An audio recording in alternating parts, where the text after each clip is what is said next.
Bienvenue dans cette capsule. Aujourd'hui, tu vas découvrir les pronoms personnels sujets et quel est leur rôle dans une phrase. Allons-y!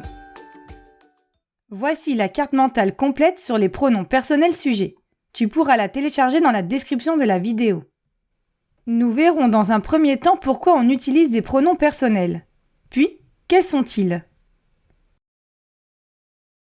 Les pronoms personnels sujets remplacent un nom pour éviter les répétitions. Ils vont désigner des personnes, des animaux ou des choses. Prenons un exemple. Le chat mange ses croquettes, puis il boit son lait. Le mot « il » remplace le chat. C'est donc un pronom personnel sujet. Mais quels sont les pronoms personnels sujets? On peut les classer en 3 catégories. Pour commencer, voyons les premières personnes du singulier ou du pluriel. Je et nous. On parle de moi ou du groupe auquel j'appartiens. Comme dans les exemples suivants.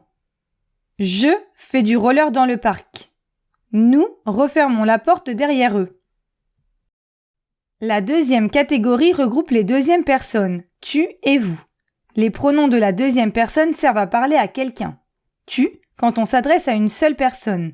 Et vous, quand on s'adresse à plusieurs ou quand on veut être poli. Comme dans « Tu te regardes dans le miroir ». Vous allez à la plage. Enfin, la troisième catégorie sont les pronoms de la troisième personne du singulier. Il, elle, on. Ou ceux du pluriel, il, elle avec un S. Par exemple, elle mange son gâteau. Et il au pluriel marche sur le trottoir. Pour résumer, un pronom personnel sujet remplace un nom dans la phrase et sert à éviter les répétitions. On peut les apprendre dans l'ordre. Au singulier, je, tu, il, elle, on. Au pluriel, nous, vous, il, elle.